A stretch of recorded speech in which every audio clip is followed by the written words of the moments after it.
आज की इस वीडियो में आप दो भाइयों की वार्तालाप सुनेंगे।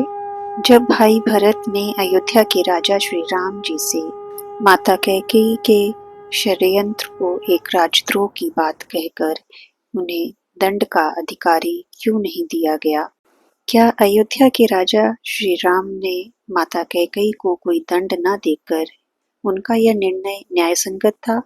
आइए जानते हैं इस पर श्री राम ने क्या कहा। वीडियो में पहली बार आए हैं तो चैनल को सब्सक्राइब अवश्य कीजिए और वीडियो को ज़्यादा से ज़्यादा शेयर कीजिए। ऐसी धार्मिक जानकारी को शेयर करना भी एक पुण्य का काम होता है और क्यों ना इस पुण्य की भागीदारी में आपका भी सहयोग हो। अयोध्या आने के बाद एक दिन संध्या के समय सरयू के तट पर तीनों भाइयों संग टहलते हुए श्री राम से भरत भैया ने कहा, एक बात पूछूं भैया, माता कैकेयी ने आपको वनवास दिलाने के लिए मंथरा के साथ मिलकर जो षड्यंत्र किया था, क्या वह राजद्रोह में नहीं आता? उनके षड्यंत्र के कारण एक ओर राज्य के भावी महाराज और महारानी को 14 वर्ष का वनवास झेलना पड़ा, तो दूसरी ओर पिता महाराज की दुखद मृत्यु भी हुई। ऐसे षड्यंत्र के लिए सामान्य नियमों के अनुसार तो मृत्युदंड दिया जाता है, फिर आपने माता कैकेयी को दंड क्यों नहीं दिया? क्या यह घोर अपराध की श्रेणी में नहीं आता?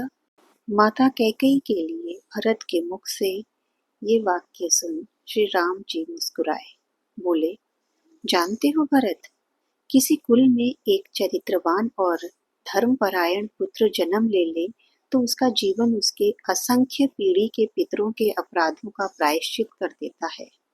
जिस माँ ने तुम जैसे महात्मा को जन्म दिया हो, उसे दंड कैसे दिया जा सकता है भरत? अपने बड़े भाई श्री राम के वचनों को सुनकर भरत को संतुष्टि नहीं हुई। उन्होंने फिर कहा, भैया, यह तो मोह है और राजा का दंड विधान मोह से मुक्त होता है। कृपया एक राजा की तरह उत्तर दीजिए कि आपने माता को दंड क्यों नहीं दिया।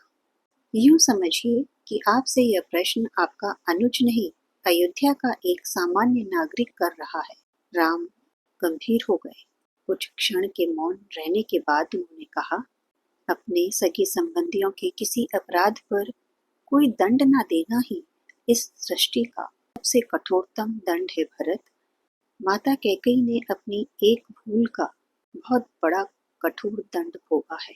वनवास के 14 वर्षों में हम चारों भाई अपने अपने स्थान में परिस्थितियों से लड़ रहे थे, पर माता कैकेयी हर क्षण मरती रही।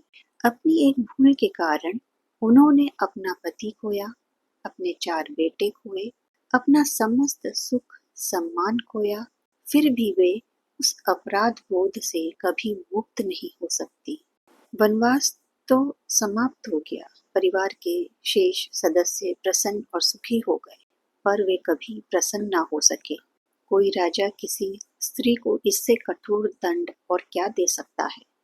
मैं तो सदैव यह सोचकर दुखी हो जाता हूँ कि मेरे कारण अनायास ही मेरी वजह से मेरी माँ को इतना कठोर दंड भोगना पड़ा। राम के नेत्रों में पानी भर आया था और तीनों भाई मौन हो गए थे। राम जी ने फिर कहा, और उनकी भूल को अपराध समझना ही क्यों भरत? यदि मेरा वनवास न हुआ होता तो संसार भरत और लक्ष्मण जैसे भाइयों के अतुल्य भ्रातृ प्रेम को कैसे देख पाता? मैंने तो केवल अपनी माता की आज्ञा का पालन मात्र किया था, पर तुम दोनों ने तो मेरे स्नेह में 14 वर्ष का वनवास भोगा। वनवास ना होता तो यह संसार सीखता कैसे कि भाइयों का संबंध होता कैसा है? भरत के प्रश्न मौन हो चुके थे।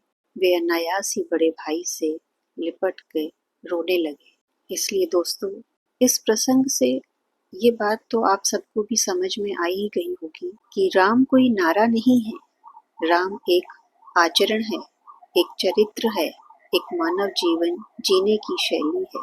मर्यादा पुरुषोत्तम श्री रामचंद्र की जय।